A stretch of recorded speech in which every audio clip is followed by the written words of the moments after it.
आप सब लोगों को मेरा प्रणाम।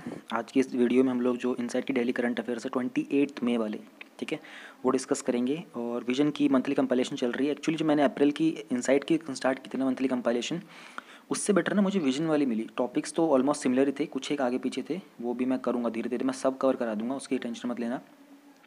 लेकिन मुझे इसमें एक्सप्लेनेशन बहुत अच्छा मिला विजन वाली के अंदर।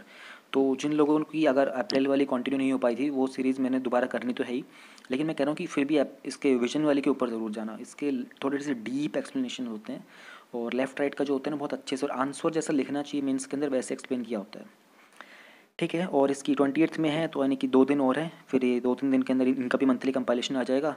वो इस बार स्टार्टिंग के डे से ही हम लोग स्टार्ट कर देंगे, क्योंकि काफ़ी कुछ तो सेम सा ही आता है। प्लस मैं एक चीज़ मैं और सोच रहा हूँ, मैं ये प्रीलिम स्पेसिफिक जो क्वेश्चंस है ना, ये डेली वाले में डिस्कस करना बंद करूँगा इनको अभी। और क्या कहते हैं, इनको मैं करा करूँगा जो मंथली कंपाइलेशन आता है ना, उसमें लास्ट के अंदर ना लंबी सी लिस्ट आती है कि वो ज़्यादा बेटर है कि उसकी पूरे की एक वीडियो बना के 1-1.5 घंटे की वो अपलोड कर दी, रादर देन इनको छोटे छोटे करने से अच्छा है। तो ये मैं मंथली कंपाइलेशन में कवर किया करूँगा। उसके अलावा ये बाकी सारे टॉपिक्स होंगे। पहला है वीर सावरकर, दूसरा है governor modifies laws on forest right, Indian Olympic Association, EU unveil 750 billion economy rescue plan, US trips Hong Kong of special trading status, working mechanism for consultation and coordination of India China border affairs, international day of union peace keepers और new development bank. Topics में कुछ कुछ चीज़ें आप लोगों की already सुनी हुई समझी हुई होंगी। जो आपकी नहीं हो, जो आपको टॉपिक नहीं आता, आप डायरेक्ट उसके ऊपर जंप कर जाओ और उसे देखना स्टार्ट करो, ठीक है। स्टार्ट करते हैं पहले टॉपिक से, वीर सावरकर। वीर सावरकर का नाम अगर आपको बताएं पूरा का पूरा, तो विनायक दामोदर सावरकर है। वीर सावरकर इनको बोला जाता था। इस actual name is Vinayak Damodar Savarkar. ये एक कॉन्ट्रोवर्शियल टॉपिक रहते हैं हमेशा से ही। जब भी बात आती है हिंदुत्व की, तो इनका नाम एक कॉन्ट्रोवर्सी के नाम से जुड़ जाता है, क्योंकि ये हिंदू महासभा से जुड़े हुए थे। और हिंदू महासभा के ही थे नाथुराम गोडसे, जिन्होंने गांधी जी की हत्या की थी। तो इसलिए इनका नाम जो होता है कहीं ना कहीं कंट्रोवर्सी में रहता है। हिंदू महासभा ने 30 जनवरी, जब महात्मा गांधी जी की डेथ एनिवर्सरी होती है 30 जनवरी को, उसको हिंदू महासभा ने एक बार सोचा था कि वो एक्चुअली इसको क्या कहते हैं, एक सेलिब्रेशन के तरीके से मनाते हैं इस दिन को। और वो उन्होंने एक मूवी भी रिलीज़ करने की बात की थी, जिसमें नाथुराम गोडसे को उन्होंने एक बहुत ही ब्रेव और इस तरह का एक करेजियस ह्यूमन बींग दिखाना चाहा था, जिसने हिंदू राष्ट्र की स्थापना के लिए और महात्मा गांधी की डेथ वगैरह की थी। बेसिकली ये लोग नाथुराम गोडसे को बहुत सपोर्ट करते हैं हिंदू महासभा वाले। और जब वीर सावरकर उस हिंदू महासभा की एक टाइम में प्रेसिडेंट भी रह चुके थे, काफ़ी कनेक्टेड थे, तो इसी कारण ये कंट्रोवर्सी में रहते हैं। फिलहाल ये न्यूज़ में क्यों है, बेंगलुरु के अंदर एक जगह है, एक सब एरिया है यलंका, वहाँ पर एक फ्लाईओवर बनने वाला है, ठीक है। और फ्लाईओवर जो बनाने वाला है वो है बृहट बेंगलुरु महानगर पालिका, ठीक है। तो उन्होंने क्या किया था, उन्होंने इंटीमेट किया था। इंटीमेट करने का मतलब होता है कि आप किसी चीज़ के बारे में बताना स्टार्ट करते हो, यू बेसिकली आप स्टेट करते हो that this to make it known to people. उन्होंने क्या कहा था कि भैया ये जो फ्लाईओवर बनेगा ना, इसको हिंदुत्व के जो आइडियल थे वीडी सावरकर, ठीक है ना, यानी कि विनायक दामोदर सावरकर, इनके नाम के ऊपर हम लोग बनाएंगे। इसी के कारण एक पॉलिटिकल कंट्रोवर्सी स्टार्ट होगी। पॉलिटिकल कंट्रोवर्सी क्यों होगी, मैंने आपको जस्ट भी बताया था। तो वीडी सावरकर के बारे में हम लोग जान लेते हैं। 28 मई 1883 को उनका जन्म हुआ था भागुर के अंदर। भागुर महाराष्ट्र के नासिक में है। All right. नेशनलिज्म और सोशल रिफॉर्म्स, राष्ट्रवाद और समाज कल्याण। रिफॉर्म का मतलब बदलाव होता है, सामाजिक बदलाव, सामाजिक कल्याण। इसके अंदर इनका क्या योगदान था ये हम लोग जानेंगे। अपने टीनेज में सावरकर जी ने एक यूथ ऑर्गेनाइजेशन फॉर्म की थी, जिसका नाम था मित्र मेला।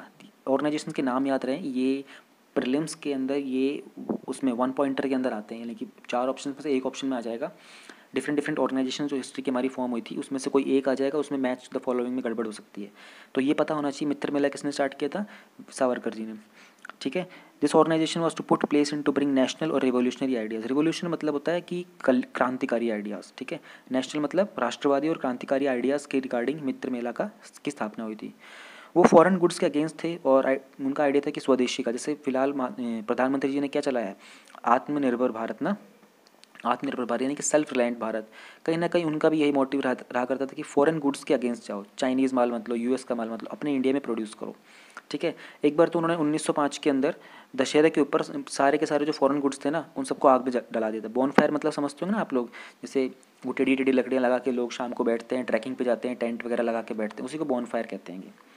ऑल्दो ये टर्म कुछ इतना ऐसा स्पेसिफिक है नहीं, लेकिन इसको बहुत प्रोपेगेट कर दिया गया एक सेलिब्रिटी के मूड के अंदर उसमें। एथीज़म और rationality and disapproved Orthodox Hindu belief. Atheism का मतलब होता है one who doesn't believe in God. ये किस्सा है, थियो वर्ड से निकल के आता है। थियो वर्ड का मतलब था गॉड, थियोलॉजी मतलब स्टडी ऑफ गॉड, थीस्ट मतलब who believes in god. Atheist, a मतलब लग गया था, यानी कि उसका मीनिंग चेंज हो गया, एथीज़म। उसी तरीके से एथीज़म आ गया। एथीज़म का मतलब होता है one who doesn't believe in the concept of God. और रैशनैलिटी मतलब रीजनल थिंकिंग वगैरह होती है, something which is based in accordance with the logic, जो चीज़ लॉजिक बेस्ड होती है ना, उन सब के ऊपर। और उन्होंने ऑर्थोडॉक्स, ऑर्थोडॉक्स का मतलब होता है रूढ़िवादी सोच विचार, ठीक है ना, ओल्ड ट्रेडिशनल बिलीव्स होते हैं, इन सब के वो खिलाफ थे। इवन जो अंधविश्वासी एक जो कॉन्सेप्ट है ना काऊ को वर्शिप करने का, उन्होंने इसको भी डिसमिस कर दिया था। अभी अंधविश्वासी है या नहीं, ये हम जज नहीं करेंगे, ये लोगों के बिलीव्स होते हैं। Some people believe it, some people do not believe it. He also worked on the abolishment of untouchability in Ratnagiri. Ratnagiri जो है ना, ये एक सिटी है एक महाराष्ट्र के अंदर, ठीक है। यहाँ पर उन्होंने अनटचेबिलिटी, छुआछूत की एबॉलिशमेंट में, इसको हटाने के ऊपर काम किया था। और बी आर अम्बेडकर जिन्होंने हमारा कॉन्स्टिट्यूशन बनाया था, उन्होंने इनको, इनके जो काम थे उसको लॉर्ड बुद्धा से कंपेयर किया था, क्योंकि लॉर्ड बुद्धा का काम भी ये था इक्वालिटी स्प्रेड करना। विनायक सावरकर जी थे, वो हिंदू महासभा के प्रेसिडेंट थे 1937 से 43, 6 साल तक हिंदू महासभा के प्रेसिडेंट थे। और जो कांग्रेस की मिनिस्ट्रीज़ ने अपना रेजिग्नेशन दिया था 22 अक्टूबर 1935 को, तब हिंदू महासभा उनकी लीडरशिप के अंदर उन्होंने कोऑपरेट किया था कि मुस्लिम लीग जो है वो सिंध, बंगाल और नॉर्थ वेस्ट फ्रंटियर प्रोविंस, इन 3 जगह को अपनी सरकार बनाए मुस्लिम लीग। किसने सपोर्ट किया था? हिंदू महासभा ने। और उस टाइम किसकी प्रेसिडेंटशिप थी? विनायक सावरकर की थी प्रेसिडेंटशिप। पुणे के अंदर उन्होंने अभिनव भारत सोसाइटी को फाउंड किया था। देखो दो चीज़ों के नाम आ चुके हैं, मित्र मेला और अभिनव भारत सोसाइटी, ठीक है।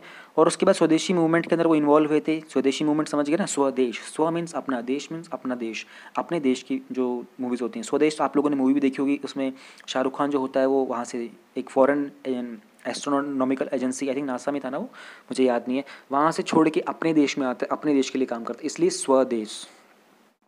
तो तिलक जी की जो बाल गंगाधर तिलक थे, उनकी स्वराज पार्टी को उन्होंने ज्वाइन कर लिया था। अच्छा, एक चीज़ में बहुत कन्फ्यूजन रहती है, महात्मा गांधी जी के गुरु कौन थे और बाल गंगाधर तिलक और ये गोपाल कृष्ण गोखले। महात्मा गांधी जी के गुरु थे गोपाल कृष्ण गोखले, ठीक है। इसका शॉर्टकट मैंने पहले भी बता रखा है, दोबारा बताता हूँ, जी के जी की फुल फॉर्म क्या हो गई? गोपाल कृष्ण गोखले। और इसी से दूसरा क्या बनता है? गांधी के गुरु। तो ये शॉर्टकट में याद रखना चाहिए आपको। महात्मा गांधी के पॉलिटिकल गुरु कौन थे? गोपाल कृष्ण गोखले, गांधी के गुरु। ऑलराइट, ये एक शॉर्टकट मैंने आपको बता दिया है। इसलिए क्योंकि लोगों को ना बहुत कन्फ्यूजन रहती है, बाल गंगाधर तिलक थे या फिर गोपाल कृष्ण गोखले थे, कहीं ना कहीं इनमें सिमिलैरिटी सी दिखाई देती है, इसलिए। तो तिलक जी की स्वराज पार्टी थी, उनको भी इन्होंने ज्वाइन कर लिया था। फिर उन्होंने पेट्रियोटिक स्पीचेस, पेट्रियोटिक समझते हो ना, देशभक्ति वाली स्पीचेस देना स्टार्ट किया था। उनकी जो एक्टिविटीज़ थी, उन्होंने इंसेंस किया था। इंसेंस का मतलब होता है किसी को गुस्से के अंदर भर देना, एंगर, रेज। ब्रिटिश गवर्नमेंट को जब इन्होंने ऐसी स्पीचेस दी थी, देशभक्ति की स्पीचेस दी थी, तो उससे जो अंग्रेज थे उनको गुस्सा आ गया था, और इसी कारण अंग्रेजों ने उनकी जो BA की डिग्री थी ना वो विड्रॉ कर ली थी। उन्होंने फ्री इंडिया सोसाइटी भी बनाई थी। देखो 3 चीज़ों के नाम आ चुके हैं, 3 सोसाइटीज़ के, ठीक है, मित्र मेला, अभिनव भारत और फ्री इंडिया सोसाइटी। ये सोसाइटी जो थी इंपॉर्टेंट डेट सेलिब्रेट करती थी जो इंडियन कैलेंडर के थे, ठीक है। जैसे इंडियन कैलेंडर का न्यू ईयर कब सेलिब्रेट होता है? आई थिंक ये अप्रैल मंथ के आसपास आता है हमारा नया साल। हम लोग जनवरी से न्यू ईयर सेलिब्रेट नहीं करते हैं। हमारा जो कैलेंडर है वो मून और सन दोनों के ऊपर बेस्ड है। उन लोगों का जो कैलेंडर है वो मून और सन के ऊपर बेस्ड नहीं है, वो ग्रीक माइथोलॉजी के ऊपर बेस्ड है, जो इंग्लिश कैलेंडर है जिसमें जनवरी फर्स्ट मंथ आता है। एक्चुअली फर्स्ट मंथ हमारा ये अप्रैल के आसपास डेट होती है। हमारे हिंदी महीने अलग होते हैं, माघ, चैत्र, फागुन, आषाढ़, कार्तिक, ये सब होते हैं। वो एक्चुअल में सन और मून के ऊपर बेस्ड है, उसकी एक्यूरेसी सबसे ज़्यादा है। तो इन्होंने फ्री इंडिया सोसाइटी के अंदर इन तरह के, हमारे फेस्टिवल्स के अंदर कोई डेट फिक्स नहीं होती है, ठीक है, उनके फेस्टिवल्स में डेट फिक्स होती है। हमारे फेस्टिवल जो होते हैं वो बेसिकली मून और सन के अलाइनमेंट के साथ चेंज होते हैं, उनके फेस्टिवल डेट पे फिक्स होते हैं जिसका कोई रेलेवेंस नहीं है उस एनर्जी के साथ। हमारी महाशिवरात्रि मून के हिसाब से चेंज होती है, दिवाली मून के हिसाब से चेंज होती है, उनका क्रिसमस 25 को, तो 25 को है, फिक्स हो गया है, कोई ज़रूरी नहीं है उस दिन उनका क्या सेटलमेंट था। इसलिए इन्होंने कहा था कि ये जो डिस्कशंस होते हैं ना, ये जो डेट्स होती हैं ज़्यादा इंपॉर्टेंट होती हैं। All right, freedom movement landmarks dedicated to further discussing about Indian freedom. देश की आज़ादी के बारे में बहुत कुछ उन्होंने प्रोपेगेट किया वहाँ से। वो बिलीव करते थे कि देश को आज़ाद करने के लिए ब्रिटिश के खिलाफ हम लोगों को हथियारों का इस्तेमाल करना चाहिए, ठीक है। और एक नेटवर्क क्रिएट किया उन्होंने इंडिया के अंदर, इंग्लैंड के अंदर इंडियंस का, जो इनके पास हथियार भी बहुत थे। इसके बाद इनकी इंपॉर्टेंट वर्क देखो, अभी हम लोगों ने ऊपर क्या पढ़ा, हम लोगों ने इस टॉपिक में पढ़ा इनकी नेशनलिज्म और सोशल रिफॉर्म्स क्या थे, ठीक है, ध्यान रहे अलग अलग हैं, ठीक है। फिर हम बात करते हैं इंपॉर्टेंट वर्क्स क्या क्या थे। उनकी किताब है जिसका नाम है history of the war of Indian independence, Savarkar ji ने लिखा था इसको। इसमें गुरिल्ला वॉरफेयर ट्रिक्स थी। 1857 के सिपाही म्यूटनी, 1857 की सिपाही म्यूटनी आपको पता है मंगल पांडे जी वाला केस था, ठीक है। यहाँ से हमारे देश का पहला वॉर ऑफ इंडिपेंडेंस स्टार्ट हुआ था। बेसिकली हुआ तो पहले भी था, जैसे नरसिम्हा राव रेड्डी मूवी के अंदर दिखाया गया था कि उससे पहले भी चीज़ स्टार्ट हो चुकी, लेकिन वो नोटिस में नहीं आई थी, वो अंडर द टेबल रह गई थी। यहाँ ये चीज़ थी, सिपाही म्यूटनी दिखाई दे गई थी। गुरिल्ला वारफेयर क्या होता है? गुरिल्ला वॉरफेयर के अंदर बेसिकली क्या होता है ना, स्मॉल स्मॉल फोर्सेज में आप अटैक करते हो, ठीक है, और वो इर्रेगुलर ग्रुप्स होते हैं, उनकी कोई रेगुलरिटी नहीं होती है, ठीक है, उनकी कोई अथॉरिटी या लीडिंग कोई लीडर नहीं होता उनके अंदर। जब मन में आता था छोटे छोटे आप गुट बना के और आप युद्ध कर देते हो, लड़ाई कर देते हो, ठीक है, उनको बोलते हैं गुरिल्ला वॉरफेयर टेक्निक्स, ट्रिक्स। ये जो बुक थी इनकी, history of the war of Indian independence, इसको बैन कर दिया गया था ब्रिटिशर्स द्वारा, ठीक है। और फिर मैडम बीकाजी कामा बॉम्बे से थी, वो एक पारसी फैमिली से थी। दिल्ली के अंदर आप आर के पुरम में जाओगे तो मैडम बीकाजी कामा प्लेस करके एक बिल्डिंग भी बनी हुई है, ठीक है। तो उन्होंने इस बुक को फिर नेदरलैंड, जर्मनी और फ्रांस यानी कि यूरोप जाके पब्लिश कर दिया था, जिसके कारण ये बहुत सारे इंडियन रेवोल्यूशनरी यानी क्रांतिकारियों तक पहुँच गई थी। 1909 मॉरले मिंटो रिफॉर्म के टाइम पर उनको अरेस्ट कर लिया गया था। उनके चार्जेस क्या थे, उनको बोला गया था कि आप आर्म्ड रिवोल्ट कर रहे हो, आप प्लान कर रहे हो, प्लॉट कर रहे हो, हथियारों वाला एक प्रोटेस्ट रिवोल्ट, वो अलाउड नहीं है। मॉरले मिंटो रिफॉर्म क्या थे, मॉरले मिंटो रिफॉर्म थे, देखो 1905 के अंदर लॉर्ड कर्जन ने बंगाल का पार्टीशन कर दिया था, ठीक है, आप लोगों ने मॉडर्न हिस्ट्री पढ़ ली होगी। उसके बाद इंडियंस को ना बहुत गुस्सा आने लग गया था कि यार ये तो बहुत ज़्यादा करते जा रहे हैं। तो 1909 तक आते आते क्वीन एलिजाबेथ थी, विक्टोरिया थी, मैं थोड़ा कंफ्यूज हो रहा हूँ। तो वहाँ की जो क्वीन थी ना, उन्होंने क्या किया था कि उन्होंने ऑर्डर पास कर दिया था कि मॉर्लेमेंटो के अंदर कि भैया आप ऐसा करो, इंडियंस की रिप्रेजेंटेशन बढ़ाओ। तो उनको लेकर 1909 के अंदर मॉर्लेमेंटो रिफॉर्म्स आते जिसमें इंडियंस की रिप्रेजेंटेशन बढ़ा दी गई थी। ऑल राइट, मॉर्ले जो थे ये थे उस टाइम जो सेक्रेटरी थे स्टेट के, और मिंटो जो थे उस टाइम पे वाइसरॉय थे, ठीक है।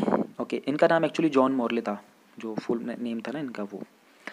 तो फिर उन्होंने टू नेशन थ्योरी अपनी बुक लिखी थी, हिंदुत्व करके। ये काफ़ी कंट्रोवर्शियल बुक थी वैसे तो। उन्होंने कहा था हिंदू और मुस्लिम जो हैं वो दो सेपरेट नेशंस की तरह हैं। एक्चुअली इनका और हिंदू महासभा का मानना ये था कि देखो हिंदुज़म, बुद्धिज़्म, सिखिज़म और जैनिज़्म ये सारे के सारे ना सिमिलर रिलीजन के वो हैं। बुद्धिज़्म, सिखिज़म, जैनिज़्म जो सारे के सारे हिंदुज़म से निकल के आए हैं, लेकिन वो बोलते थे कि इस्लाम और क्रिश्चियनिटी, ये दोनों के दोनों जो रिलीजन्स हैं ना, ये फॉरेन रिलीजन्स हैं, ये हमारे लैंड मास के नहीं हैं। तो इसलिए इनको थोड़ा सा डिफरेंट करने की बात की जाती थी हिंदू महासभा के अंदर, हालांकि आज भी वहाँ पर यही चलता है। तो 1937 में हिंदू महासभा ने इसको एक रेजोल्यूशन की तरह पास किया था कि भैया हिंदू और मुस्लिम दो अलग अलग नेशन होंगे। अब रेजोल्यूशन क्या होता है, संकल्प, एक संकल्प की तरह इन्होंने लिया था। कब, 1937 के अंदर। 2002 के अंदर पोर्ट ब्लेयर यानी कि जो अंडमान निकोबार की जो कैपिटल है, वहाँ पर एक जो एयरपोर्ट है उसका नाम वीर सावरकर इंटरनेशनल एयरपोर्ट कर दिया गया था। उस पर भी बहुत कॉन्ट्रोवर्सी आई थी। इस call for a modern society यानी कि जो नवीन बोलते हैं, मॉडर्न न्यूनतम, मॉडर्न समाज के बारे में उनके क्या विचार थे, उन्होंने कैसे स्टार्ट किया था। वो एक मॉडर्निस्ट थे, रैशनलिस्ट थे, स्ट्रॉन्गर सपोर्टर थे सोशल रिफॉर्म के, सामाजिक कल्याण के बहुत सहाय वो थे, सपोर्टर थे वो बड़े स्ट्रॉन्ग। सावरकर के मुताबिक हमारी जो मूवीज़ है ना, वो कंट्री की पॉजिटिविटी नहीं दिखाती, नेगेटिविटी दिखाती, बल्कि कंट्रीज़ को पॉजिटिविटी दिखानी चाहिए, ठीक है, हमारी विक्ट्रीज़ के बारे में दिखाना चाहिए, हमारे जो लॉस हुए उसके बारे में नहीं। हमारे जो यूथ है तभी इंस्पायर होगा जब उनको कंट्री की पॉजिटिव साइड दिखाएंगे। हम लोग मूवीज़ के अंदर कंट्री की नेगेटिव साइड दिखाते हैं, हमारा कंट्री कैसे हारा था, कैसे लुट रहा था, रेदर देन हम ये नहीं दिखाते कि हमारी कंट्री ने कौन सा वॉर जीता, कौन को हमारे ग्रेट रिवोल्यूशनरीज थे, उन सबको हम कम दिखाते हैं, हम कंट्रीज़ की दुर्दता ज़्यादा दिखाते हैं। उनका जो प्रेसिडेंशियल एड्रेस था, देखो 1937 से 1943 तक वो क्या थे, हिंदू महासभा के प्रेसिडेंट थे। तो उनके प्रेसिडेंशियल एक एड्रेस के अंदर, जो कि कलकत्ता 1939 के हुआ था, एनुअल सेशन था, एनुअल समझते हो ना, वर्ष में एक बार होने वाला, स्कूल के अंदर एनुअल फंक्शन होता है साल में एक बार, उनका भी एक एनुअल सेशन की प्रेसिडेंशियल स्पीच थी। सावरकर ने बोला था कि हिंदू और मुस्लिम है ना, वो अपने हिस्टोरिकल डिफरेंस यानी कि उनके इतिहास के अंदर जो उनके अंदर जो मतभेद रहे हैं, उन सबको दूर करके एक कॉमन हिंदुस्तानी कॉन्स्टिट्यूशनल स्टेट की बात की थी उन्होंने। कॉमन यानी कि दोनों के बीच कॉमन है, लेकिन हिंदुस्तानी होगा, वो कॉन्स्टिट्यूशनल होगा, संवैधानिक होगा, और तब एक देश बनना चाहिए। Savarkar ji often called a supporters to welcome the age of modern machine. वो अपने जो उनके फॉलोअर्स थे, सहायक करता थे, उन सबको बोलते थे कि मॉडर्न मशीन। कलयुग का मतलब क्या होता है, कल का मतलब होता है मशीन, कल युग, तो मशीन वर्ल्ड है हमारा, मशीन मॉडर्न वर्ल्ड है हमारा। तो कहते हैं कि मशीन और मॉडर्न वर्ल्ड को ज़्यादा फॉलो करो। एक ऐसे के अंदर जो कि पब्लिश हुआ था मैगजीन किर्लोस्कर में और republished in a book of his essays on the scientific approach, he argued that India would continue to lag behind Europe as long as leaders believed in superstition rather than science. उनके एक ऐसे में, जो कि बाद में उनकी book में भी छप गया था, उन्होंने ये कहा था कि भारत हमेशा यूरोप से पीछे रहेगा जब तक हम लोग अपने ट्रेडिशनल बिलीव्स के ऊपर, रूढ़िवादी सोच विचार के ऊपर लटके रहेंगे, जब तक हम लोग साइंस को अपना बेस नहीं बनाएंगे। तो he was kind of a rational because he believed in the logic and intellect. Hinduism believe करती है इंट्यूशन के अंदर, और हमारा जो अध्यात्म है वो इंट्यूशन पे काम करता है। He said work according to science, science works on facts and experiments.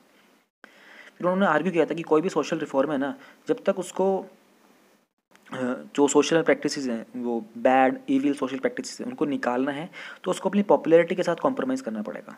ठीक है ना। जैसे कि उन्होंने कहा कि जीसस की डेथ हो गई थी, जीसस की पॉपुलैरिटी थी ना, but he was killed. Buddha थे, उनको भी मर्डरस अटैक्स फेस करने पड़े थे। मोहम्मद जो थे उनको भागना पड़ा था, उनकी इंजरी भी हो गई थी बैटल के अंदर, और उनको ट्रेटर यानी कि गद्दार का भी इल्ज़ाम लगाया गया था उनके ऊपर। तो उन्होंने कहा था कि किसी भी इंसान उसको समाज में कल्याण करना पड़ता है ना, उसको किसी ना किसी तरह अपनी पॉपुलैरिटी के साथ, अपने फेम के साथ कॉम्प्रोमाइज़ करना पड़ता है, यानी कि उसमें कहीं ना कहीं प्रॉब्लम्स आती ही हैं। कंक्लूजन के ऊपर हम देखते हैं, ये वी डी सावरकर जी की फ़ोटो है। ओके, इनका नाम जो है ना, इनके वी डी सावरकर का नाम ही जब आता है तो कंट्रोवर्सी की बात की चली जाती है। कुछ लोग इनको बहुत ग्रेट क्रांतिकारी रिवोल्यूशनरी भी मानते हैं कि भारत के जो आज़ादी का जो स्ट्रगल था, जो संघर्ष था, उनके अंदर इनका बहुत बड़ा योगदान था। कुछ लोग इनको कम्युनलिस्ट भी मानते हैं, राइट विंग का लीडर भी मानते हैं। उनकी जो कंट्रोवर्शियल पोजीशन थी ना हिंदुत्व के ऊपर, वो अभी भी कंटिन्यू होती है करंट पॉलिटिकल डिबेट्स के अंदर। हाँ, ऑब्वियसली बात है, जहाँ डिबेट हो रही होती है हिंदुत्व का नाम आ गया, वहाँ वी डी सावरकर का नाम आता ही आता है। आप लोग कहीं देख लीजिएगा, अगर आप लोग थोड़ी बहुत पॉलिटिकल न्यूज़ फॉलो करते हो, मैं तो करता हूँ, तो एग्ज़ाम के लिए पॉइंट ऑफ व्यू से इंपॉर्टेंट नहीं है, वो पर्सनल चॉइस है, पर्सनल जनरल अवेयरनेस के लिए है। It is time for a wider set of scholars begin to engage with Savarkar ideas including controversial once.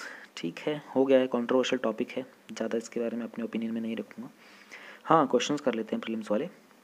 Who founded Mitra Mela, Abhinav Bharat society, free India society, what are the objectives. सबके objectives थे modern world को लेकर आने के, ठीक है, यूथ को revolutionary idea देने के और प्रोटेस्ट वगैरह करने के, लेकिन ऑर्थोडॉक्स थिंकिंग को बैन करने के, रैशनल आइडिया लेके आने के। ये सारे के सारे किन्होंने फाउंड किए थे, वी डी सावरकर, विनायक दामोदर सावरकर, उन्हीं को वीर सावरकर भी बोलते थे। उनकी जो बुक्स थी हिंदुत्व और history of the war of independence. Savarkar की बुक जो पब्लिश की थी मैडम बीकाजी कामा ने, वो थी history on the war of independence. Moral reforms के की चेंजेस क्या थे, मैंने आपको बताया था, इंडियंस की रिप्रेजेंटेशन इंक्रीज करने के लिए थे। सावरकर के व्यू क्या था, use of arms to free India. उनका कहना था कि भैया हथियार तो होने चाहिए अगर भारत को आज़ाद करना है तो। सिंपल सा व्यू था उनका। हिंदू महासभा की अचीवमेंट्स क्या थी।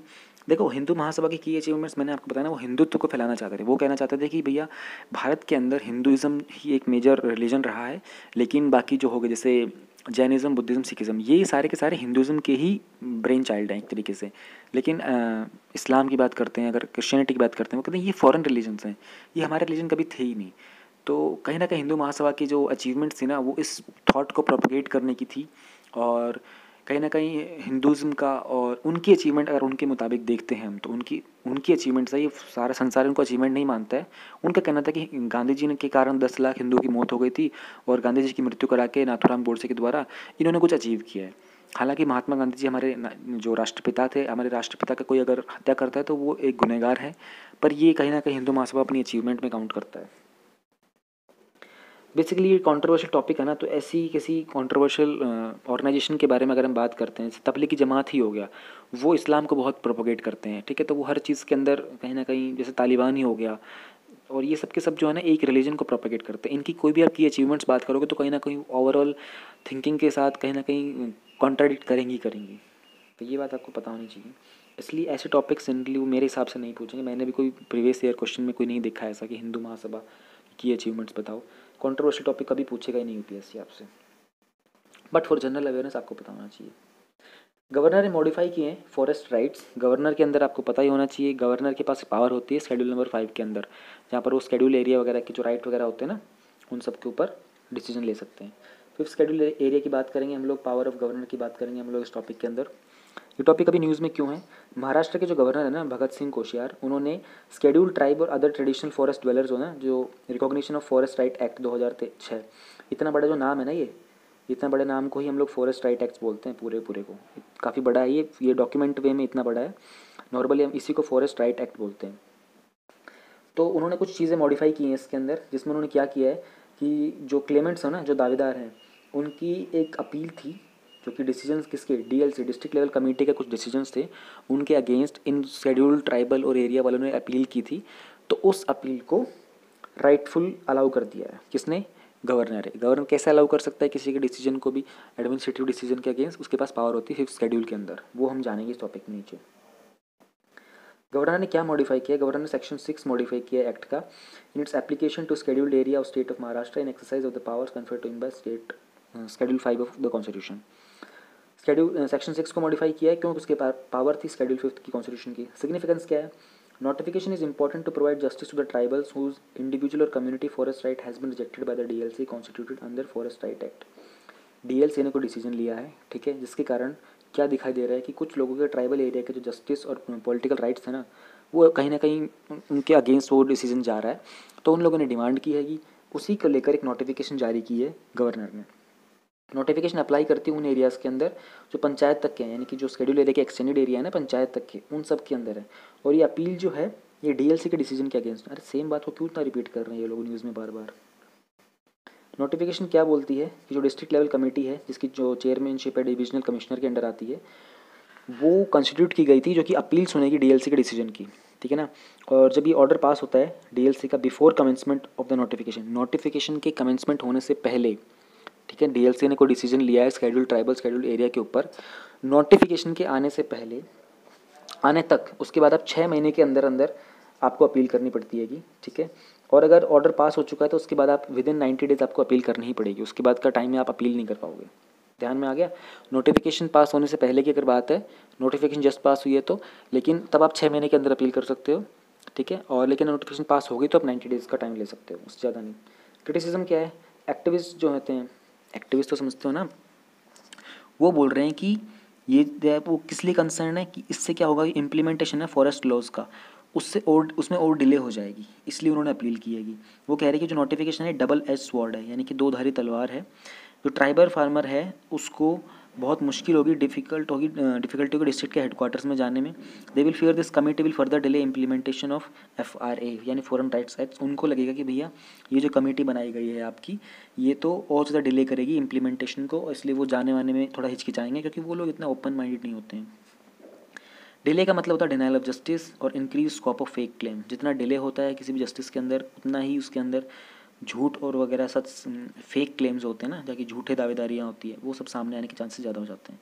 हमारे लिए इंपॉर्टेंट क्या है, हमारे लिए इंपॉर्टेंट है 5th शेड्यूल का है। 5th शेड्यूल जो कॉन्स्टिट्यूशन का है वो डील करता है एडमिनिस्ट्रेशन और कंट्रोल ऑफ शेड्यूल्ड एरिया, ठीक है, और शेड्यूल्ड ट्राइबल्स जो कि उसी एरिया के उसी एरिया में रहते हैं, other than except Assam, Meghalaya, Tripura और मिजोरम, इनके लिए अलग प्रोविज़न है। तो 5th schedule provision 5th schedule area के हैं, वो क्या क्या प्रोविजन है वो हम देख लेते हैं। हर एक स्टेट का गवर्नर जिस स्टेट के अंदर शेड्यूल्ड एरियाज़ हैं, एनुअली यानी कि साल में एक बार, या फिर जब भी प्रेसिडेंट उसको बोलते हैं ऑर्डर देंगे, एक रिपोर्ट बना के देगा प्रेसिडेंट को कि भैया उन शेड्यूल्ड एरिया के अंदर कैसा एडमिनिस्ट्रेशन चल रहा है। समझ में आ गया, ईजी पॉइंट था। यूनियन गवर्नमेंट के पास एग्जीक्यूटिव पावर होती है कि वो स्टेट्स को डायरेक्शन दे, केंद्रीय सरकार राज्य सरकार को डायरेक्शन दे सकती है, इस शेड्यूल एरिया के अंदर ऐसे एडमिनिस्ट्रेशन करो। तो पावर किसके थ्रू आती है, गवर्नर के थ्रू आती है। पार्ट 4 जो है 5th शेड्यूल का, उससे क्या होती है, ट्राइबल एडवाइजरी काउंसिल टैक स्टेट्स हैविंग शेड्यूल एरिया, जिन स्टेट्स के अंदर शेड्यूल एरिया है ना, वहाँ पर एक काउंसिल सेटअप करने की पावर होती है। वो कहाँ से आती है पावर, पैरा 4 है ना, जो पार्ट 4 बोले थे मैंने स्टार्टिंग में उसको, सॉरी, पैरा 4 जो है 5th शेड्यूल का, वहाँ से एक पावर आती है, उसको बोलते हैं TAC, tribes advisory council. Advisory council तो मतलब एडवाइस देगा, ध्यान रहे। अब इस एडवाइजरी काउंसिल का कॉम्पोजिशन क्या है, कॉम्पोजिशन है not more than 20 members of home 3/4, 20 members, उसमें 3/4 ज़्यादा नहीं, यानी कि 15 मेंबर्स ज़्यादा नहीं, जो कि कहाँ के होने चाहिए, उसी शेड्यूल ट्राइब के होने चाहिए, और वो लेजिस्लेटिव असेंबली में भी होने चाहिए स्टेट के, ठीक है। अगर ये जो नंबर्स हैं लेजिस्लेटिव असेंबली के अंदर अगर ये कम होता है तो seat tag to be filled by such representative, जो रिमेनिंग सीट्स हैं ना, वो उन्हीं ट्राइब्स के जो बाकी मेंबर्स होंगे ना वो फिल कर देंगे, यानी कि 20 के आसपास जो लोग होते हैं उसमें से 3/4 से ज़्यादा नहीं होने चाहिए, शेड्यूल ट्राइब के होने चाहिए वो लोग, और वो स्टेट लेजिस्लेटिव असेंबली के पार्ट होने चाहिए। अगर वो लेजिस्लेटिव असेंबली के पार्ट नहीं है तो उसके अलावा जो मेंबर्स होते हैं उन ट्राइब्स के, उनको वो सीट दे दी जाएगी काउंसिल के अंदर। टैग का फंक्शन क्या होता है, टैग एडवाइस करता है, ठीक है, उनके वेलफेयर के लिए और उनके एडवांसमेंट के लिए शेड्यूल ट्राइब के स्टेट में, ठीक है, और जो भी पावर उनको रेफर की जाती है गवर्नर के द्वारा। गवर्नर जो है प्रेस्क्राइब करते हैं और रेगुलेट करते हैं। प्रेस्क्राइब का मतलब आप प्रेस्क्रिप्शन लेने जाते हो ना डॉक्टर के पास कि मेडिसिन का प्रेस्क्रिप्शन दे दो, तो उसी तरीके से गवर्नर आपको प्रेस्क्राइब करेंगे और रेगुलेट भी करते हैं। आरबीआई क्या करता है, आरबीआई बैंक्स को रेगुलेट करता है। कोई प्रॉब्लम चल रही है बैंक में, आरबीआई होता है कि हाँ ठीक है हम ठीक करेंगे, लाओ। तो गवर्नर का भी यही होता है, सुझाव भी आपको देगा, फिर आपको कोई प्रॉब्लम होगी तो वो आपको ठीक भी कराएगा। नंबर ऑफ़ मेंबर जो होते हैं काउंसिल के, और उनका जो अपॉइंटमेंट का मोड होता है, और जो उसके चेयरमैन का, जो काउंसिल के चेयरमैन होता है, उनके अपॉइंटमेंट का मोड होता है, और जो ऑफिसर्स होते हैं और जो सर्वेंट्स वगैरह होते हैं उसकी जो मीटिंग्स कंडक्ट होते हैं, और वो सारे जो प्रोसीजर्स होते हैं ये सारे के सारे किसके अंडर आते हैं, गवर्नर के अंडर आते हैं। सबको अपॉइंटमेंट वगैरह, प्रोसीजर, सर्वेंट्स वगैरह, ऑफिशियल्स, ठीक है, मीटिंग्स वगैरह कैसे होंगे, सबके सब कौन डिसाइड करता है, गवर्नर। शेड्यूल्ड एरिया के रिगार्डिंग ध्यान रहे, गवर्नर में बाय पब्लिक नोटिफिकेशन यानी कि सार्वजनिक नोटिफिकेशन के द्वारा डायरेक्ट कर सकता है किसी भी पर्टिकुलर एक्ट को जो कि पार्लियामेंट का है या फिर लेजिस्लेचर, स्टेट के लेजिस्लेटर का, विधानसभा का है, विधान सचिव उसका, विधान परिषद विधानसभा का है, वो एक ही बात हो जाती है ऑब्वियसली, कि वो शेड्यूल्ड एरिया में अप्लाई होना है या नहीं होना। ये किसके पास पावर है, गवर्नर के पास। वो डिसाइड करेगा भैया शेड्यूल्ड एरिया की प्रोटेक्शन के लिए, उनके वेलफेयर के लिए केंद्र सरकार का या फिर राज्य सरकार का कोई भी कानून है वो इस एरिया में लागू होना देना है या नहीं होने देना है, ठीक है, ओके। गवर्नर में make regulations for the peace and the good government of any area and state which is for the time being a scheduled area. Such regulations may prohibit or restrict the transfer of land of among members of the scheduled tribe in such area, regulate allotment of land to members of ST such area. Simple सी बात है, governor ही responsible होता है कि वहाँ पर piece और good government, good governance को मेंटेन करेगा। वहाँ की इवन वहाँ की जो लैंड के रिगार्डिंग जो सेल परचेज होता है उसके ऊपर भी प्रोहिबिशन लगाना, रेस्ट्रिक्शन लगाना, ये सब भी गवर्नर की पावर के अंडर आ जाता है। ऐसे रेगुलेशंस लगाने के दौरान गवर्नर में रिपील, ध्यान रहे, रिपील कर सकता है किसी भी एक्ट को, अमेंड कर सकता है किसी भी पार्लियामेंट के एक्ट को, लेजिस्लेटर के एक्ट को, अगर लेकिन उसके लिए उसको एसेंट चाहिए होगा किसका, प्रेसिडेंट साहब का। प्रेसिडेंट साहब की एसेंट के बाद किसी भी पार्लियामेंट के लेजिस्लेचर के एक्ट को वो रिपील यानी कि खारिज भी कर सकता है और अमेंड यानी कि बदल भी सकता है। तो गवर्नर के पास शेड्यूल्ड एरियाज़ वगैरह को लेकर बहुत पावर होती है, बहुत ज़्यादा पावर होती है, ठीक है। डिफरेंस क्या होता है फिफ्थ और सिक्स शेड्यूल में इंडिया के कॉन्स्टिट्यूशन में, भैया फिफ्थ शेड्यूल जो होता है उसकी एग्जीक्यूशन जो पावर्स होती है ना वो यूनियन के पास होती है, और ये किसके लिए होता है, शेड्यूल्ड एरियाज़ के ऊपर ज़्यादा फोकस करता है। सिक्स शेड्यूल इसकी जो पावर होती है, एग्जीक्यूटिव पावर्स होती है, ये सिर्फ और सिर्फ स्टेट के पावर्स होती है, ये होता है शेड्यूल्ड ट्राइब के लिए। Power of governor under fifth schedule, ये तो हम लोगों ने भी पढ़ ही लिया है। हु कैन इंक्लूड और एक्सक्लूड एरियाज अंडर फिफ्थ, ये भी हम लोगों ने गवर्नर का देख लिया है। फॉरेस्ट राइट्स एक्ट की प्रोविजंस, ये भी हम लोगों ने देख लिए हैं। टैग का कॉम्पोजिशन और की फंक्शन हम लोगों ने ये भी देख लिए हैं। हमको ये देखना है कि व्हाट आर शेड्यूल्ड एरियाज, ये मैं आपको बताता हूँ। तो हमारे शेड्यूल्ड एरियाज बेसिकली वो होते हैं जहाँ पर मार्जिनलाइज पीपल जो होते हैं ना वो लोग रह रहे होते हैं, those people who couldn't move into the modern world, ठीक है। तो उन एरियाज़ की प्रोटेक्शन के लिए गवर्नमेंट क्या करती है, स्पेशल प्रोविजंस निकाल के लाती है, ठीक है। कुछ स्पेशल कानून होते हैं क्योंकि हम लोग नहीं चाहते कि उनकी जो एक लाइफ है, उनका जो ट्रेडिशन है, उनका जो बिलीफ सिस्टम है उसको हम लोग डिस्ट्रॉय कर दें। इसलिए हम लोगों ने उनको स्पेशल प्रोविजंस प्रोवाइड कर रखे क्योंकि वो कहीं ना कहीं हमारी कंट्री के रूट्स भी हैं, ठीक है। इसलिए ट्राइबल एरिया, शेड्यूल्ड एरियाज, इन लोगों के साथ हम ज़्यादा छेड़खानी नहीं करते, इसलिए उनको रिप्रेजेंटेशन भी ज़्यादा दिया जाता है। ऑल राइट, अगला टॉपिक हमारा क्या है, अगला टॉपिक है इंडियन ओलंपिक एसोसिएशन। ये क्या है ऑर्गेनाइजेशन और ये न्यूज़ में क्यों है। पहले तो हम लोग ये जान लेते हैं कि न्यूज़ में क्यों है। इंडियन ओलंपिक एसोसिएशन ने 11 मेंबर की कमेटी बनाई है, ठीक है, जिसको एथलेटिक फेडरेशन के जो प्रेसिडेंट है ना एडली सुमारीवाला, वो लीड करेंगे इस कमेटी को। और ये क्या करेगी, ये मॉनिटर करेगी एनुअल ग्रांट। एनुअल ग्रांट का मतलब क्या होता है, एक साल के अंदर जितना पैसा वैसा देना होता है ना वो सब। और एफिलिएशन फीस जो है इसके मेंबर्स की 2020 और 21 के साइकिल की, यानी कि कमेटी बनाई गई है, वो पैसा वैसा देखेगी भैया एक साल में इसके मेंबर्स को कितने पैसे वैसे जाने होते हैं। और उस कमेटी को लीड कौन करेगा, एडली सुमारीवाला। और ये कौन है, ये एथलेटिक्स फेडरेशन ऑफ इंडिया के प्रेसिडेंट हैं, ठीक है। अब हम लोग जान लेते हैं इंडियन ओलंपिक एसोसिएशन क्या है। इंडियन ओलंपिक एसोसिएशन एक गवर्निंग बॉडी है और ओलंपिक मूवमेंट और कॉमनवेल्थ गेम्स ऑफ इंडिया की। कॉमनवेल्थ कंट्रीज़ कितनी है आपको पता होना चाहिए, 54 है। ये कॉमनवेल्थ कंट्रीज़ कौन सी होती हैं, ये वो सारी कंट्रीज़ जिनमें किसी ज़माने में ब्रिटिशर्स की कॉलोनी हुआ करती थी। तो इन सब ने अपने आप को कॉमनवेल्थ डिक्लेयर कर लिया है, हालांकि ब्रिटिशर्स ने करवाया था, ठीक है। तो इंडिया भी इसका पार्ट है। फिर इंडियन ओलंपिक एसोसिएशन जो है ये मेंबर किस किस का हो रहा है, इंटरनेशनल ओलंपिक कमेटी का मेंबर है, कॉमनवेल्थ गेम्स फेडरेशन का है, ओलंपिक काउंसिल ऑफ एशिया का है, association of national Olympic committee का है। बहुत इंपॉर्टेंट है, प्रीलिम्स के अंदर ऑप्शन में आ सकते हैं सारे के सारे कि IOA किस किस का पार्ट है, बिल्कुल आ सकते हैं भैया ये, ठीक है। और ये सारे के सारे किसके अंडर आती है, ये वाली ministry Indian Olympic association IOA किसके अंदर आता है, ministry of youth affairs and sports. अब इसके फंक्शन क्या होते हैं, ये सारे के सारे स्पोर्ट्स गवर्नेंस को देखते हैं, उनको एडमिनिस्टर करना होता है, उनके कंट्री के अंदर स्पोर्ट्स एथलीट्स का जो वेलफेयर होता है ना उस सबको देखते हैं। फिर इंडिया का रिप्रेजेंटेशन ओलंपिक गेम्स में, कॉमनवेल्थ गेम्स में, एशियन गेम्स के अंदर, बाकी इंटरनेशनल मल्टी स्पोर्ट कॉम्पिटिशन जैसे IOC, CGF, OCA, ANOC, इन सब के अंदर इंडिया का क्या रिप्रेजेंटेशन वगैरह रहेगा, कौन प्लेयर जाएगा, किसको कितनी ट्रेनिंग का कितना पैसा दिलवाना है, किसको कहाँ से कोचेस दिलवाने हैं, किसका ट्रैवल वगैरह सब कुछ ही देखते हैं।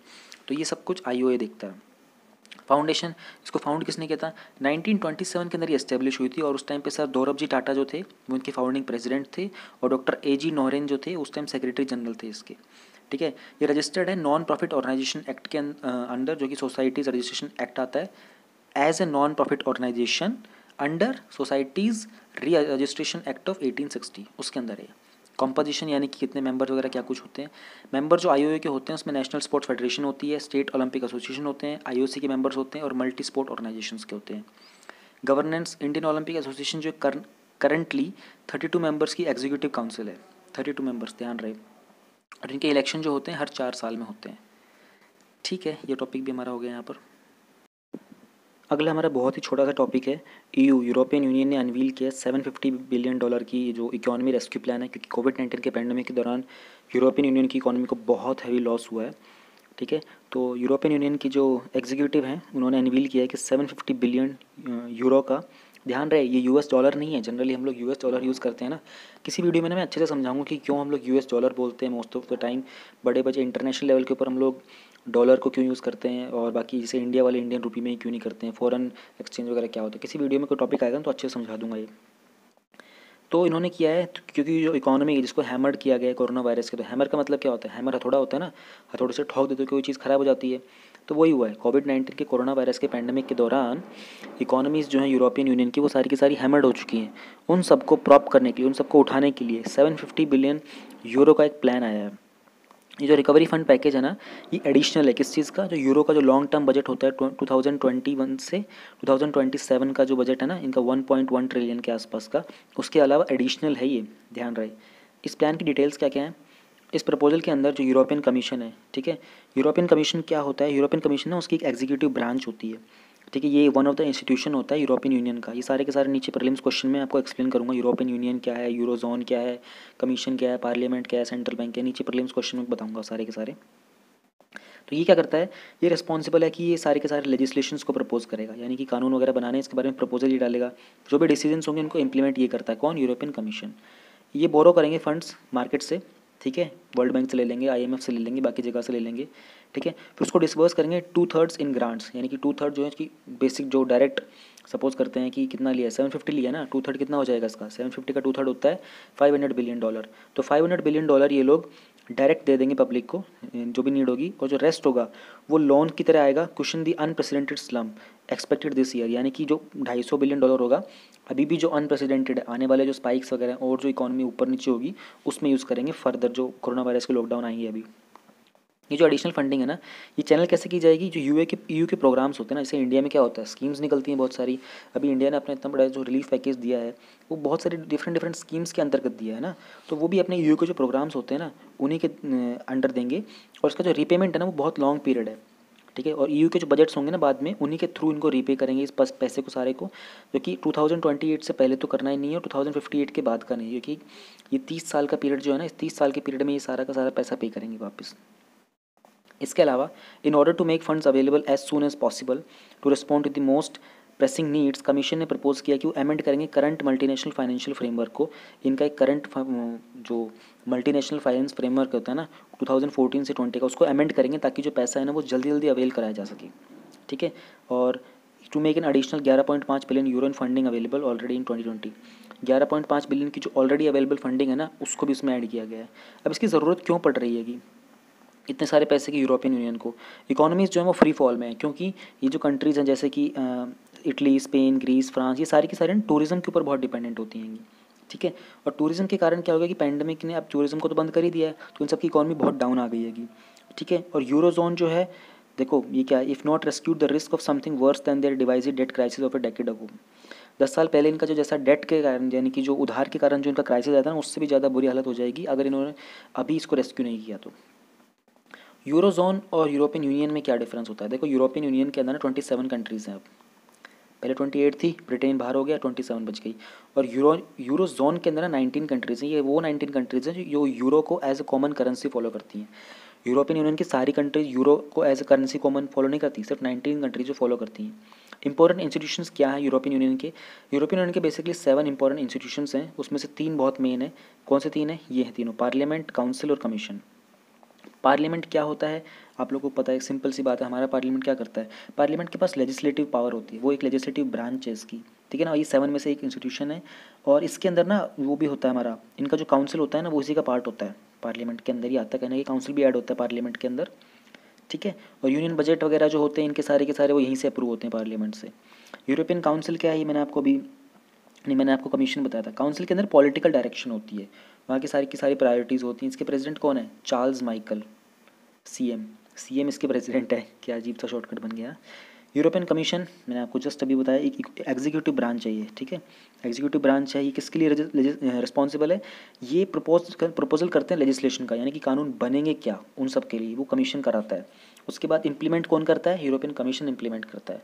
फंक्शन क्या है यूरोपियन सेंट्रल बैंक के, यूरोप का अपना भी एक सेंट्रल बैंक है, तो वहाँ की सारी इकोनॉमिक पॉलिसी, सारी की सारी मॉनेटरी पॉलिसी जो होती हैं वो सब कौन बनाता है, यूरोपियन सेंट्रल बैंक बनाता है। फिर वहाँ की इकोनॉमिक ग्रोथ को सपोर्ट करना, वहाँ पर जॉब क्रिएशन करना, ये सब किसका काम है, यूरोपियन सेंट्रल बैंक का काम है, ठीक है, ओके। नेक्स्ट जो हमारा टॉपिक है वो है US trips Hong Kong of special trading status. देखो यूएस की चाइना के साथ तो बनती नहीं है, और हांगकांग मुझे चाइना से अलग होना चाहता है, तो यूएस ने क्या किया था ना कि हांगकांग के साथ एक स्पेशल स्टेटस सेटअप कर दिया था कि ट्रेड के रिगार्डिंग हम आपके साथ एक स्पेशल रिलेशनशिप बनाएंगे।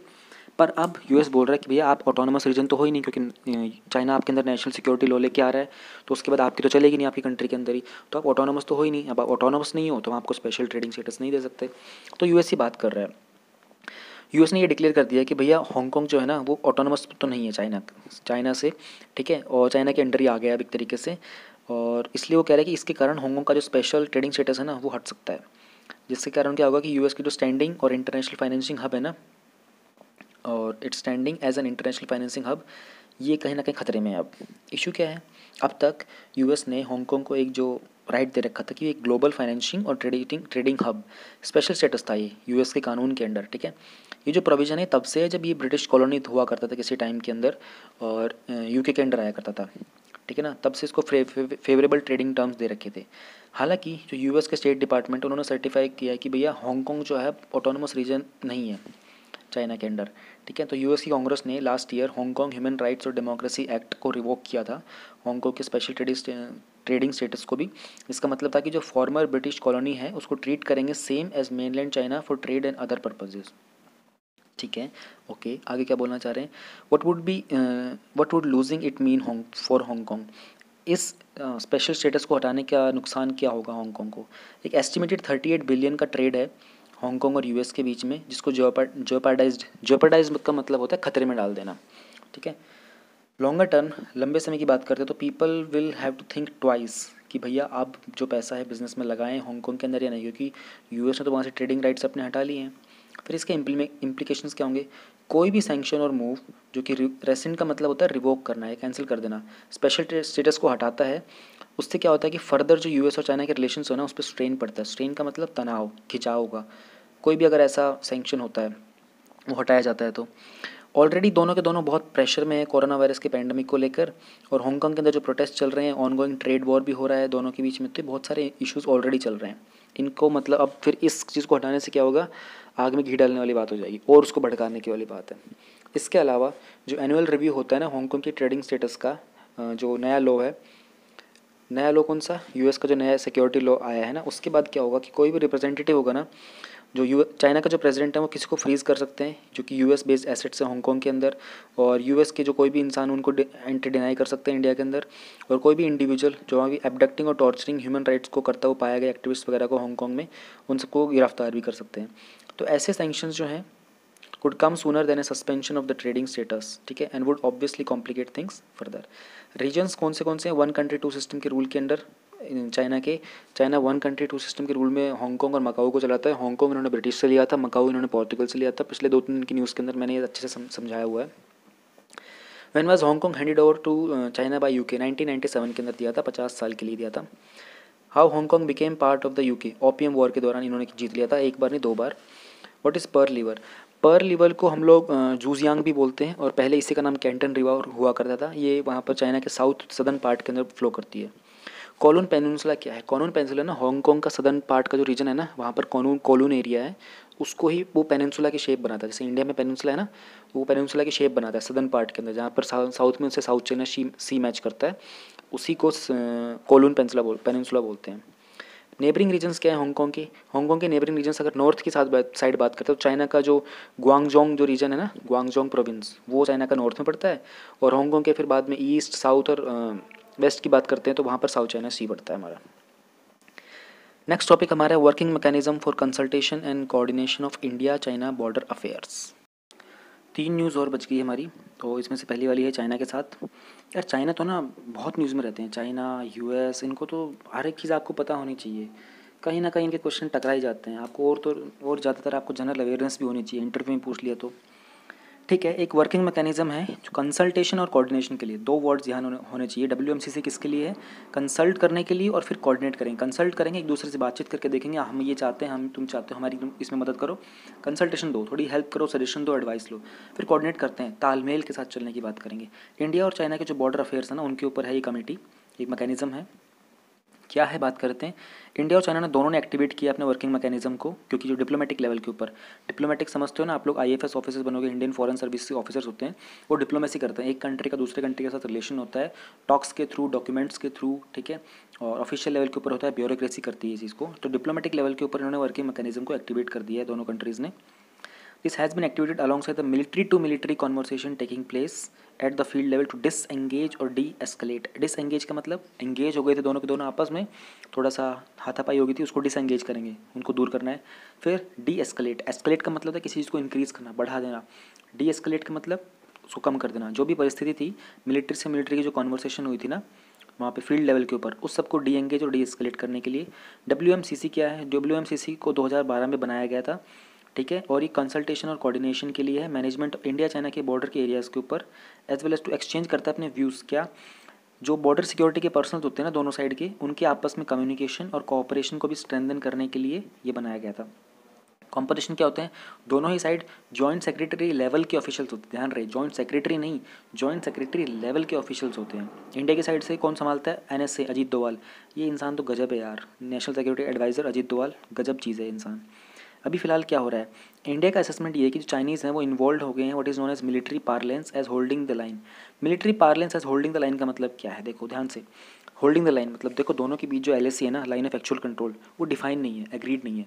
तो वो क्या करते हैं? पार्लेंस करते हैं, वहाँ पे आके खड़े हो जाते हैं, होल्ड करते हैं लाइन को, कुछ समय तक खड़े रहेंगे, फिर कुछ टाइम बाद डिक्लेयर कर देंगे ये तो हमारा एरिया है, इसको बोलते हैं होल्डिंग द लाइन, ठीक है। तो चाइनीज़ और इंडियन ट्रूप्स वहाँ पेट्रोल करते हैं। पेट्रोल का मतलब होता है निगरानी रखते हैं। पेट्रोलिंग की गाड़ियाँ होती हैं ना हमारे पास, PCR बोलते हैं जिनको हम, तो पेट्रोलिंग करते रहते हैं, घूमते फिरते रहते हैं, नज़र रखते रहते हैं, पेट्रोल करते रहते हैं, और उसके बाद हैंडल क्लेम करते हैं अपनी लाइन्स को। इंडिया वाले बोलते हैं हमारे यहाँ तक है, वो बोलते हैं हमारे यहाँ तक है।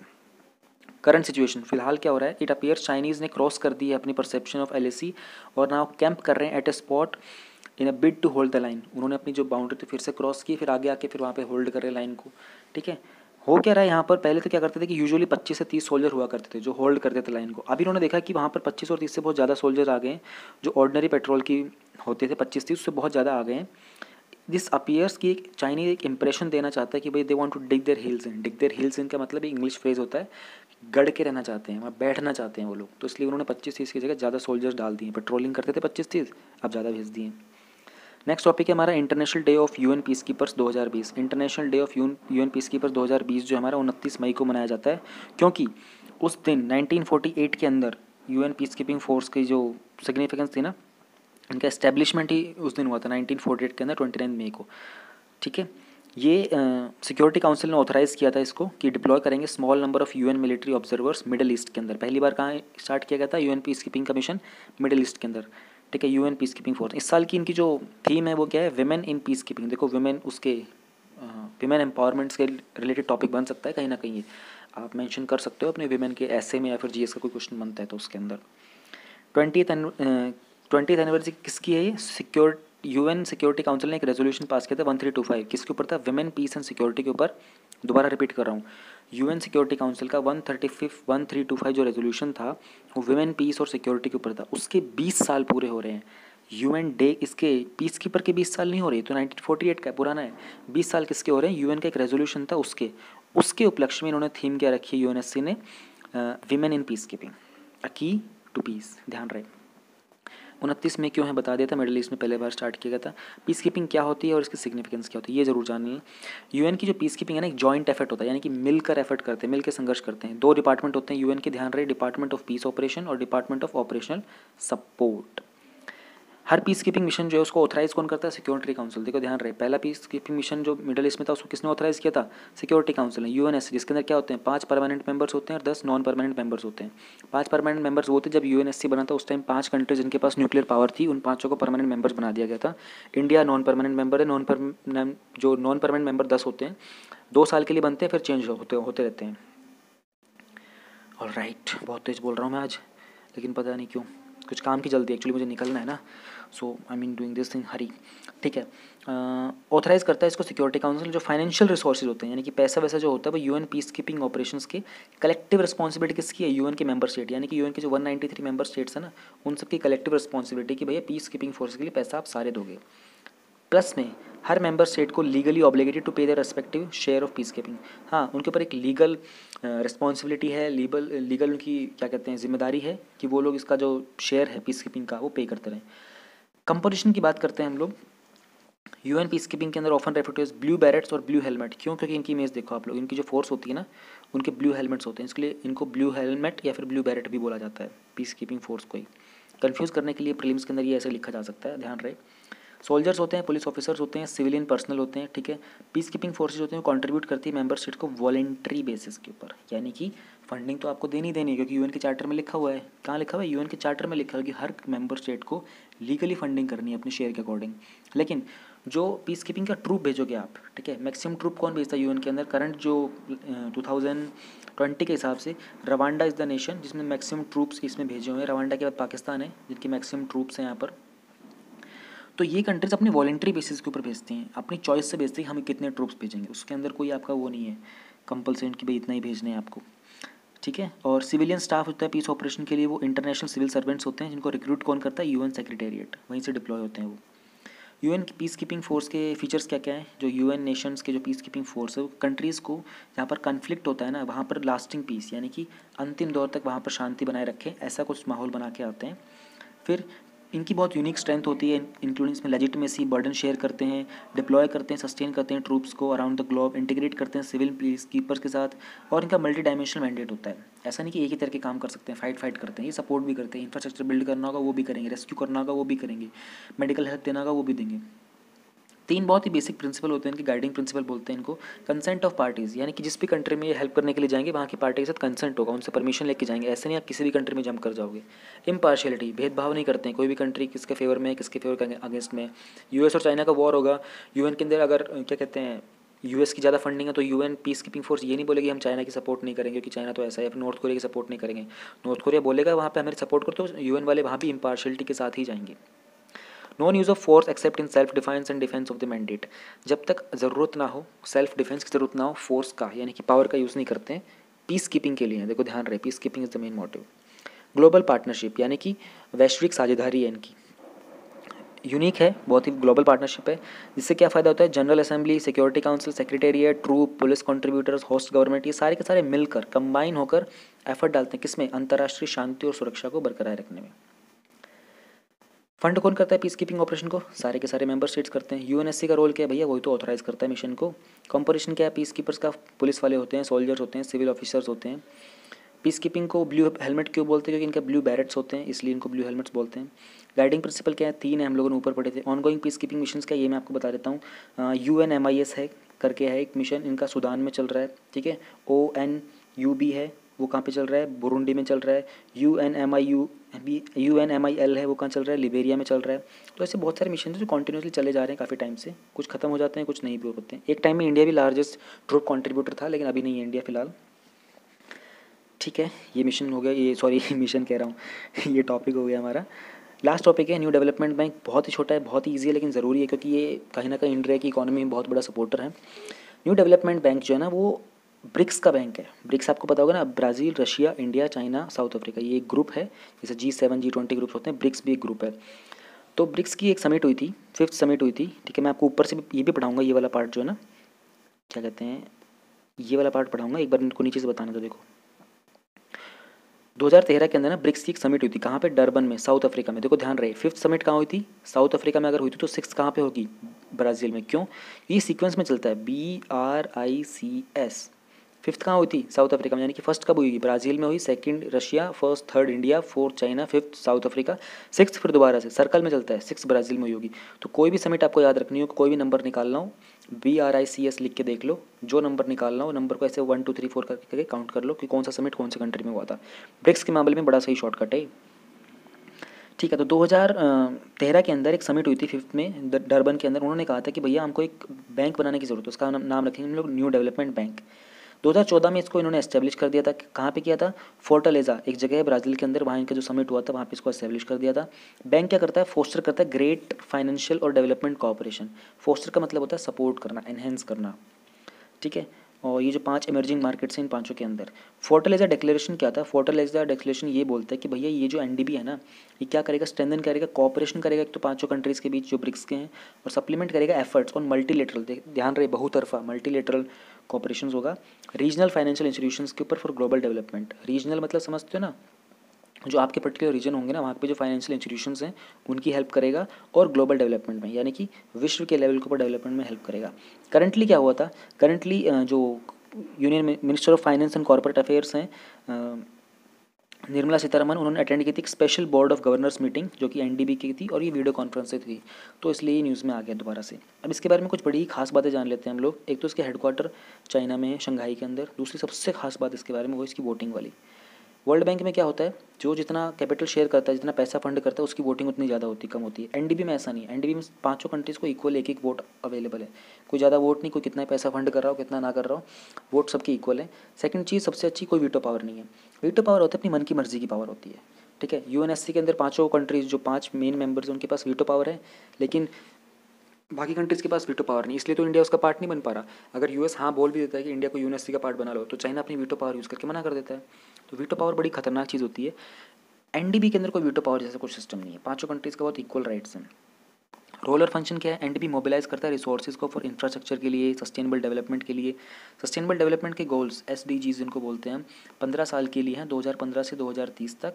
ठीक है, और 17 सस्टेनेबल डेवलपमेंट गोल्स हैं। इंडिया के अंदर नीति आयोग देखता है हमारे सस्टेनेबल डेवलपमेंट गोल्स को। नीति आयोग 2015 में बना था, प्लानिंग कमीशन को रिप्लेस करके बना था। चेयरपर्सन प्रधानमंत्री होते हैं, CEO इसके अमिताभ कांत जी हैं, वाइस चेयरपर्सन जो है राजीव कुमार हैं, और बॉटम अप अप्रोच यूज़ करता है। प्लानिंग कमीशन जो था वो टॉप डाउन अप्रोच यूज़ करता था, और ये मिनिस्ट्री ऑफ प्लानिंग के अंडर आता है। कितनी सारी इन्फॉर्मेशन बता दी एक साथ, याद रखा करो। ऑलराइट, अब इसके प्रीलिम्स लिंक के क्वेश्चन कर लेते हैं। ठीक है, एनडीबी के जो मेंबर्स और वोटिंग पावर्स होते हैं बता दिया। इन्वेस्ट कहाँ कहाँ कर सकते हैं भैया? मल्टीलेटरल बताया ना, मल्टीलेटरल और ग्लोबल डेवलपमेंट के अंदर हर जगह इन्वेस्ट कर सकते हैं। एनडीबी के फंडेड प्रोजेक्ट्स इंडिया में कौन से हैं? हाँ, एक बिहार के अंदर बिहार रूरल रोड का प्रोजेक्ट चल रहा है। ठीक है, फिर मध्य प्रदेश का मेजर डिस्ट्रिक्ट रोड प्रोजेक्ट चल रहा है। ठीक है, राजस्थान के अंदर वाटर सेक्टर का एक चल रहा है। तो ऐसे इंडिया के अंदर बहुत सारे प्रोजेक्ट चल रहे हैं इनके। फोर्टलेजा डिक्लेरेशन क्या था? फोर्टलेजा डिक्लेरेशन दोबारा दिखा देता हूँ ऊपर, ये देखो।